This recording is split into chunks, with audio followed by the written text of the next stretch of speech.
Hello everyone, welcome back to our channel. आज हम discussion करबा plus the second semester political science and notes code 3 रो most important 2 mark selection questions with answer all units हम discussion करबा। आशा करछि video तो मन पे बहुत हेल्पफुल होबो। जदि प्रथम करके हम चैनल को हम चैनल को अभी सब्सक्राइब करनियो। चलो स्टार्ट करबा 2 मार्क्स रो यूनिट 1 देखिबा। यूनिट 1 रो फर्स्ट क्वेश्चन अछि राजनीतिक सिद्धांत कहिले कोन पूछो। राजनीतिक सिद्धांत हेउछि राजनीतिक जीवन रो एक व्यवस्थित अध्ययन। यह स्वाधीनता समानता और न्याय भली धारणा गुड़ी को विश्लेषण करें। तुम भावुथ छोट आंसर अच्छी 2 मार्क पे हेनी तुम आपको पॉइंट वाइज कर लिख गोटे पॉइंट लिख राजनैतिक सिद्धांत हूँ राजनैतिक जीवन एक व्यवस्थित अध्ययन। देन सेकेंड पॉइंट लिख स्वाधीनता समानता और न्याय भली धारणा गुड़ी को विश्लेषण करते। 2टा पॉइंट होगा तुम 2 मार्क पे बुझे। देन नेक्स्ट देखिबा। नेक्स्ट क्वेश्चन अछि हमको कहीं राजनैतिक सिद्धांत आवश्यक कौन पे हमको राजनैतिक सिद्धांत आवश्यक। राजनैतिक प्रतिष्ठान गुड़ी को समालोचनात्मक भाव बुझा यह आवश्यक। राजनैतिक जो प्रतिष्ठान गुड़िक रहा से गुड़ी को समालोचनात्मक भाव बुझापी राजनैतिक सिद्धांत आवश्यक। यह नागरिक मान सचेतन कर एक न्यायपूर्ण समाज गठन में साहाय्य करते। नागरिक मान कौन करते ना सचेतन कराई एवं गोटे न्यायपूर्ण समाज गोटे भल समाज गठन करें राजनैतिक सिद्धांत साहाय्य करिथाए। नेक्स्ट क्वेश्चन आसला आदर्शात्मक आभिमुख्य बा नॉर्मेटिव अप्रोच कहले कौन बुझुछ। आदर्शात्मक आभिमुख्य मूल्यबोध एवं नैतिकता उपरे गुरुत्व देइथाए। यह राजनीति किपरि हेबा उचित सही विषय रे आलोचना करता है। जो आदर्शात्मक आभिमुख्य रहिला बा नॉर्मेटिव अप्रोच रहिला एटा कहते ना मूल्यबोध आउ नैतिकता उपरे कहते ना गुरुत्वारोप करते। आदर्शात्मक आभिमुख्य कहते ना राजनीति किपरि हेबा उचित से विषय कौन करते ना आलोचना करिथाए। देन नेक्स्ट क्वेश्चन अछि अनुभव सिद्ध आभिमुख्य एम्पिरिकल अप्रोच कहले कौन बुझुछ। अनुभव सिद्ध आभिमुख्य वास्तव तथ्य एवं पर्यवेक्षण उपरे आधारित। यह वैज्ञानिक पद्धति प्रयोग करी राजनीति रे प्रकृत रे कौन घटुची ताहा अध्ययन करिथाए। हैला वैज्ञानिक पद्धति वैज्ञानिक मेथड जहाँ सब रही साइंटिफिक मेथड प्रयोग करके राजनीति प्रकृत में कौन घटुची से सब को कहते हैं अध्ययन करिथाए। नेक्स्ट आसला आधुनिकता। आधुनिकता बा मॉडर्निटी किपरि राजनीतिक सिद्धांत को प्रभावित करते। आधुनिकता राजनीतिक सिद्धांत रे हेतुवाद और व्यक्तिगत स्वाधीनता भली नूतन विचार आनिछि। यह पारंपरिक एवं धार्मिक चिंताधारा बदल रे वैज्ञानिक दृष्टिकोण को प्रोत्साहित करथाए। आधुनिकता जो राजनैतिक सिद्धांत रहा कौन होते हेतुवाद और व्यक्तिगत जो स्वाधीनता रही से एवं नूतन चिंतन को नूतन विचार को कौन कर आनी। यह पारंपरिक धार्मिक चिंताधारा बदल रे वैज्ञानिक दृष्टिकोण साइंटिफिक कौन दृष्टिकोण को प्रोत्साहित करिछि। नेक्स्ट आसला unit 2। Unit 2 row first question जो उदारवाद बा लिबरलिज्म कौन। लिबरलिज्म रो जनक बोली क्या कहुए ना जन लोक कहुए मन रखिबो। उदारवाद हेउछि एक राजनैतिक और दार्शनिक मतवाद जहाँ व्यक्तिगत स्वाधीनता सम्मति आईन शासन एवं समानता उपरे गुरुत्व प्रदान करिथाए। उदारवाद होछि कोन ना गोटे राजनैतिक और दार्शनिक मतवाद जो कौन होते ना व्यक्तिगत स्वाधीनता उपरे सम्मति उपरे आईन शासन एवं समानता उपरे गुरुत्व प्रदान करिथाए। यह व्यक्तिर विकास पाई राष्ट्र सीमित हस्तक्षेप को समर्थन करता है। कहते ना गोटे व्यक्तिर विकास डेवलपमेंट राष्ट्र जो सीमित हस्तक्षेप रही समर्थन करता है सपोर्ट करता है। आउ गोटे पॉइंट लिखिपर उदारवाद जनक बोली जॉन लॉक को कहुए। आउ गोटे पॉइंट लिखिपर जो उदारवाद को 2 भाग विभक्त कर गोटे पारंपरिक उदारवाद आ गोटे नव उदारवाद बुझेगा। नेक्स्ट आसला नव उदारवाद बा न्यू लिबरलिज्म कहले कौन बुझुछ। नव उदारवाद हेउछि 20 शताब्दीर शेष भाग में प्रतिष्ठित उदारवादर एक आधुनिक रूप। नव उदारवाद होछि ना 20 शताब्दी शेष भाग में प्रतिष्ठित होता जो उदारवादर गोटे आधुनिक रूप। यह मुक्त बजार अर्थनीति बेसरकारीकरण बा प्राइवेटाइजेशन जगतीकरण जोटा कि ग्लोबलाइजेशन एवं अर्थनैतिक क्षेत्र में सरकारी नियंत्रण ह्रास उपरे जोर देइथाए। देन नेक्स्ट क्वेश्चन आसला मार्क्सवाद। मार्क्सवाद कौन ना मार्क्सवाद जो रही मार्क्सवाद जनक बोली क्या कहुए ना कार्ल मार्क्स को कहुए। ହେଲା। कार्ल मार्क्स एवं फ्रेडरिक एंजेल्स द्वारा प्रतिष्ठित मार्क्सवाद ହେଉଛି ଏକ ସାମାଜିକ ଅର୍ଥନୈତିକ ଦର୍ଶନ। ଏ ଯୋଉ ମାର୍କ୍ସବାଦ ରହିଛି ଏଇଟା ଆର ଜନକ ବୋଲି କାହା କୁହାଯାଏ ନା କାର୍ଲ ମାର୍କ୍ସକୁ କୁହାଯାଏ। ଯୋଉ ମାର୍କ୍ସବାଦ କାହା ଉପରେ ଆଧାରିତ ନା ଏକ ସାମାଜିକ ଅର୍ଥନୈତିକ ଦର୍ଶନ ଉପରେ ଆଧାରିତ। ଏହା ପୁଞ୍ଜିବାଦର ବିରୋଧ କରେ ଏବଂ ଶ୍ରେଣୀ ସଂଘର୍ଷ ମାଧ୍ୟମରେ ଏକ ଶ୍ରେଣୀହୀନ ଶୋଷଣମୁକ୍ତ ସାମ୍ୟବାଦୀ ସମାଜ ପ୍ରତିଷ୍ଠା କରିବାକୁ ଚାହେଁ। ହେଲା, ଯୋଉ ମାର୍କ୍ସବାଦ ରହିଛି ମାର୍କ୍ସବାଦ ମୁଖ୍ୟ ଲକ୍ଷ୍ୟ କଣ ନା ଗୋଟେ କଣ ନା ଶ୍ରେଣୀହୀନ ଶୋଷଣ ମୁକ୍ତ, ଯୋଉଠି ଶ୍ରେଣୀ ନଥିବ, କୌଣସି ପ୍ରକାର କ୍ଲାସ ନଥିବ, ଧନୀ ଗରିବ ଉଚ୍ଚ ନିଚ ଏସବୁ ନଥିବ, ଶୋଷଣ ମୁକ୍ତ, କେହି କାହାକୁ ଶୋଷଣ କରିବେନି, ଏଭଳି ଗୋଟେ ସାମ୍ୟବାଦୀ ସମାଜ ପ୍ରତିଷ୍ଠା କରିବା ହେଉଛି ମାର୍କ୍ସବାଦର ମୁଖ୍ୟ ଲକ୍ଷ୍ୟ। ବୁଝିଲା। ନେକ୍ସଟ ଆସିଲା ନିଓ ମାର୍କ୍ସିଜିମ୍। ନିଓ ମାର୍କ୍ସିଜିମ୍ କଣ ନା ନବ ମାର୍କ୍ସବାଦ ହେଉଛି ପାରମ୍ପରିକ ମାର୍କ୍ସବାଦର ଏକ ଆଧୁନିକ ସଂଶୋଧିତ ରୂପ। ନବ ମାର୍କ୍ସବାଦ ହେଉଛି ଯୋଉ ପାରମ୍ପରିକ ମାର୍କ୍ସବାଦ ରହିଲା, ମାର୍କ୍ସବାଦ ଗୋଟେ ଆଧୁନିକ ସଂଶୋଧିତ ରୂପକୁ ନବ ମାର୍କ୍ସବାଦ ବୋଲି କୁହାଯାଇଥାଏ। ଏହା କେବଳ ଅର୍ଥନୈତିକ କାରକ ଉପରେ ନିର୍ଭର ନ କରି ସମାଜରେ ସଂସ୍କୃତି, ମନୋବିଜ୍ଞାନ, ଆଦର୍ଶ ଏବଂ ସାମାଜିକ ଅନୁଷ୍ଠାନ ଗୁଡ଼ିକର ପ୍ରଭାବକୁ ମଧ୍ୟ ବିଶ୍ଳେଷଣ କରିଥାଏ। ପାରମ୍ପରିକ ଯୋଉ ମାର୍କ୍ସବାଦ ରହିଲା ସେ କଣ କରିଥାଏ ନା କେବଳ ଅର୍ଥନୀତି ଉପରେ ହିଁ ଗୁରୁତ୍ୱ ଦେଇଥାଏ। ପୁଞ୍ଜିବାଦୀ ବା ଅର୍ଥନୀତି ଉପରେ ଅଧିକ ଗୁରୁତ୍ୱ ଦେଇଥାଏ। କିନ୍ତୁ ନବ ମାର୍କ୍ସବାଦ କଣ କରେ ନା ଅର୍ଥନୈତିକ କାରକ ଉପରେ ବେଶୀ ନିର୍ଭରଶୀଳ ନ ହୋଇକି ସଂସ୍କୃତି ଉପରେ, କଲଚର ଉପରେ, ମନୋବିଜ୍ଞାନ ଉପରେ, ଆଇଡିଓଲୋଜି ବା ଆଦର୍ଶ ଉପରେ ଆଉ ସାମାଜିକ ଅନୁଷ୍ଠାନ ଗୁଡ଼ିକ ଉପରେ ପ୍ରଭାବକୁ ମଧ୍ୟ ବିଶ୍ଳେଷଣ କରିଥାଏ। ନେକ୍ସଟ କ୍ୱେଶ୍ଚନ ଆସିଲା ଉଦାରବାଦର ଦୁଇଟି ମୁଖ୍ୟ ବୈଶିଷ୍ଟ୍ୟ କଣ ବା ଲିବରାଲିଜିମର ଦୁଇଟି ମୁଖ୍ୟ ବୈଶିଷ୍ଟ୍ୟ ବା କ୍ୟାରେକ୍ଟରିଷ୍ଟିକ କଣ? ଗୋଟେ ଆସିଲା ବ୍ୟକ୍ତିଗତ ସ୍ୱାଧୀନତା ଏବଂ ମୌଳିକ ଅଧିକାରର ସୁରକ୍ଷା। ଉଦାରବାଦ କଣ କରିଥାଏ ନା ବ୍ୟକ୍ତିଗତ ସ୍ୱାଧୀନତା ଆଉ ମୌଳିକ ଅଧିକାରର ସୁରକ୍ଷା ମଧ୍ୟ କରିଥାଏ। ଦେନ୍ ଆଉ ଗୋଟେ ଆସିଲା ସୀମିତ ଓ ସାମ୍ବିଧାନିକ ସରକାରର ବ୍ୟବସ୍ଥା। ସୀମିତ ଓ ସାମ୍ବିଧାନିକ ଯୋଉ ସରକାର ରହିଛି ତାର ବ୍ୟବସ୍ଥା ମଧ୍ୟ କରିଥାଏ। ଦେନ୍ ନେକ୍ସଟ ଆସିଲା ମାର୍କ୍ସବାଦ ଅନୁଯାୟୀ ଶ୍ରେଣୀ ସଂଘର୍ଷ କଣ, କ୍ଲାସ ଷ୍ଟ୍ରଗଲ କଣ? ମାର୍କ୍ସବାଦ ଅନୁଯାୟୀ ଇତିହାସର ପ୍ରତ୍ୟେକ ଯୁଗରେ ସମାଜ ଦୁଇଟି ପରସ୍ପର ବିରୋଧୀ ଶ୍ରେଣୀରେ ବିଭକ୍ତ ହୋଇଥାଏ। ଶୋଷକ ଏବଂ ଶୋଷିତ ଏହି ଦୁଇଟି ଶ୍ରେଣୀ ମଧ୍ୟରେ ଚାଲିଥିବା ନିରନ୍ତର ବିବାଦ ବା ସଂଘର୍ଷକୁ ଶ୍ରେଣୀ ସଂଘର୍ଷ କୁହାଯାଏ। ହେଲା, ମାର୍କ୍ସବାଦ ଅନୁଯାୟୀ କହିଥାଏ ନା ଇତିହାସ ପ୍ରତ୍ୟେକ ଯୁଗ ଯେତେ ଯୁଗ ରହିଛି ସବୁଥିରେ ଦୁଇଟି ପରସ୍ପର ବିରୋଧୀ ଶ୍ରେଣୀ ରହିଛି, ଯୋଉଟା କି ସବୁବେଳେ କଣ କରୁଛନ୍ତି ନା ସେମାନଙ୍କ ମଧ୍ୟରେ ନିରନ୍ତର ଭାବେ କଣ ନା ସଂଘର୍ଷ ଚାଲିଛି। ଯେମିତିକି ଶୋଷକ ଶାସିତ, କ୍ୟାପିଟାଲିଷ୍ଟ ୱାର୍କିଂ କ୍ଲାସ, ଏମିତି ପୁଞ୍ଜିବାଦୀ ଆଉ କଣ ଶ୍ରମିକ, ପୁଞ୍ଜିବାଦୀ ଶ୍ରମିକ, ତାପରେ ଆଉ ଆସିଲେ କିଏ ନା ଜମିଦାରୀ ମାନେ, ଆଉ ଆସିଲେ ଯୋଉ କଣ ଦାସ ମାନେ ଯୋଉମାନେ ରହିଲେ। ହେଲା, ସମସ୍ତଙ୍କ ଭିତରେ ବିଭିନ୍ନ ଶ୍ରେଣୀ ଭିତରେ କଣ ହେଇଛି ନା ସଂଘର୍ଷ ଲାଗି ରହିଛି। ତାହାକୁ କଣ କରିଛି ସେ ଯୋଉ ସଂଘର୍ଷ ଲାଗି ରହିଥାଏ ତାକୁ କଣ କରିଛି ନା ଶ୍ରେଣୀ ସଂଘର୍ଷ ବୋଲି କୁହାଯାଇଥାଏ। ଦେନ୍ ନେକ୍ସଟ କ୍ୱେଶ୍ଚନ ଆସିଲା ୟୁନିଟ୍ 3। ୟୁନିଟ୍ 3 ର ଫର୍ଷ୍ଟ କ୍ୱେଶ୍ଚନ ଆସିଲା ନାରୀବାଦ କହିଲେ କଣ ବୁଝ? ହେଲା, ନାରୀବାଦ ବା ଫେମିନିଜିମ୍ କହିଲେ ତମେ କଣ ବୁଝୁଛ?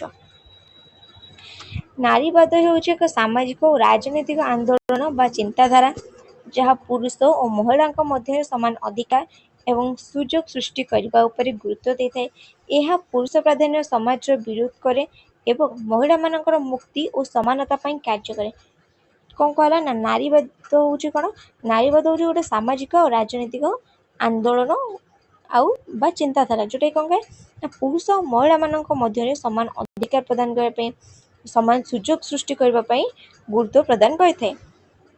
ହେଲା, ଏହା କଣ ଥାଏ ନା ପୁରୁଷ ପ୍ରାଧାନ୍ୟ ସମାଜ ବା ପିତୃକେନ୍ଦ୍ରିକ ସମାଜକୁ ବିରୋଧ କରିଥାଏ। ମହିଳାମାନଙ୍କ ମୁକ୍ତି, ମହିଳାମାନଙ୍କ ସମାନତା, ମହିଳାମାନଙ୍କ ସୁଯୋଗ ପାଇଁ କାର୍ଯ୍ୟ କରିଥାଏ। ବୁଝିଲା, ନାରୀବାଦର ଜନକ କିଏ ମୋତେ କମେଣ୍ଟରେ ଜଣେଇବ ଯଦି ଜାଣିଛ। ହେଲା, ନାରୀବାଦର ଜନକ ବା ଫାଦର କିଏ? ଦେନ୍ ନେକ୍ସଟ କ୍ୱେଶ୍ଚନ ଆସିଲା ଉଦାରବାଦୀ ନାରୀବାଦର ମୁଖ୍ୟ ଲକ୍ଷ୍ୟ କଣ? Liberal feminism.